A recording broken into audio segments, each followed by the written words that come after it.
নতুন প্রেরণার শপথ নিয়ে বাড়িতে ফিরবার আমি প্রেরণা যোগাচ্ছি। তোমরা শপথ নিয়ে বাড়িতে ফিরবা।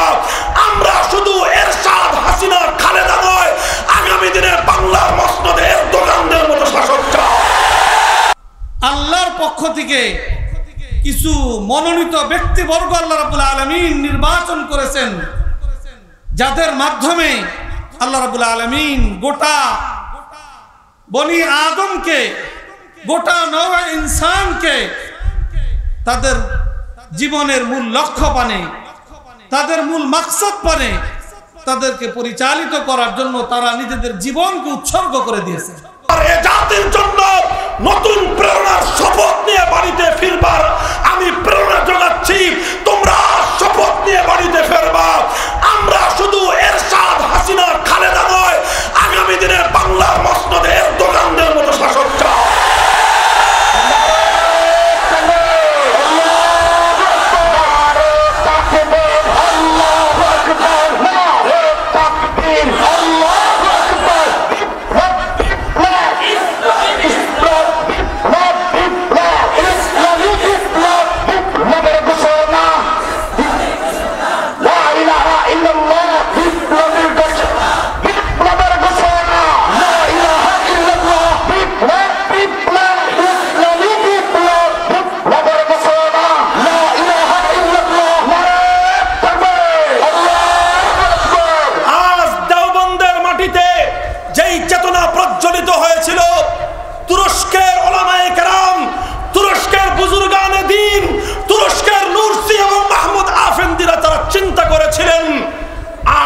বছরের মুসলিম রাজত্বকে ধ্বংস করবার পর 200 বছরের ইংরেজদের গোলামির জিঞ্জির এ জাতিকে দমায় রাখতে পারে নাই।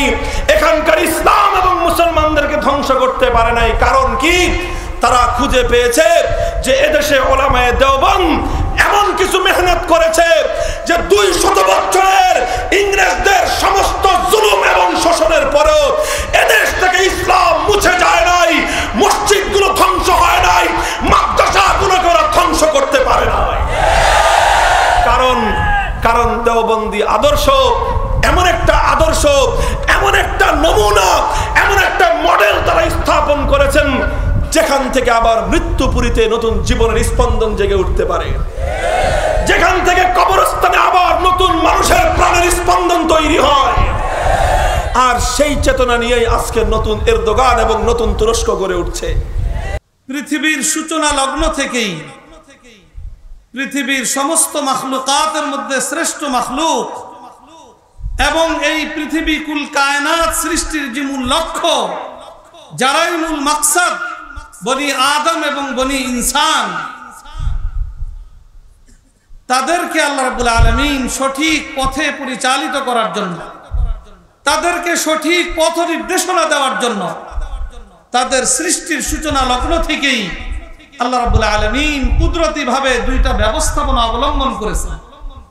একটা ব্যবস্থাপনা হলো রিজালুল্লাহ, আল্লাহর পক্ষ থেকে কিছু মনোনীত ব্যক্তিবর্গ আল্লাহ রাব্বুল আলামিন নির্বাচন করেছেন, যাদের মাধ্যমে আল্লাহ রাব্বুল আলামিন গোটা বনি আদমকে, গোটা নওয়া ইনসানকে তাদের জীবনের মূল লক্ষ্য পানে, তাদের মূল মাকসাদ পানে তাদেরকে পরিচালিত করার জন্য তারা নিজেদের জীবনকে উৎসর্গ করে দিয়েছে। যারা একটা সময় পর্যন্ত সেই রিজালুল্লাহর জামাত আল্লাহর নবী পয়গম্বর হিসাবে দুনিয়াবাসীর সামনে আত্মপ্রকাশ করেছে। হযরতে আদম আলাইহিস সালাম থেকে নিয়ে আখিরি নবী মুহাম্মদুর রাসূলুল্লাহ সাল্লাল্লাহু আলাইহি ওয়াসাল্লাম পর্যন্ত আল্লাহর সেই মনোনীত ব্যক্তিবর্গগুলা নবুয়তি আকৃতিতে নবী হিসাবে, পয়গম্বর হিসাবে, রাসূল হিসাবে দুনিয়াতে আগমন করেছে। নবী করিম সাল্লাল্লাহু আলাইহি ওয়াসাল্লামের আগমনের মধ্য দিয়ে সেই নবুয়তের ধারাবাহিকতা শেষ হয়েছে, নবীগণের আগমন শেষ হয়ে গিয়েছে। কিন্তু কিয়ামত পর্যন্ত আল্লাহর মনোনীত ব্যক্তিবর্গ যারা মানুষকে সঠিক পথের নির্দেশনা দিবে, সঠিক রাহবারি করবে, তার পথ রুদ্ধ হয়ে যায় নাই, রাসূল করিম সাল্লাল্লাহু আলাইহি ওয়াসাল্লাম তার বিকল্প ব্যবস্থাপনা ঘোষণা করে গেছেন। কিয়ামত পর্যন্তের জন্য আল উলামা ওয়ারাসাতুল আম্বিয়া, আর কোন নবী আসবে না, কিন্তু নবুয়তের এই রিজালুল্লাহর জিম্মাদারি কিয়ামত পর্যন্ত যুগে যুগে উলামায়ে উম্মত এই দায়িত্ব পালন করে যাবে।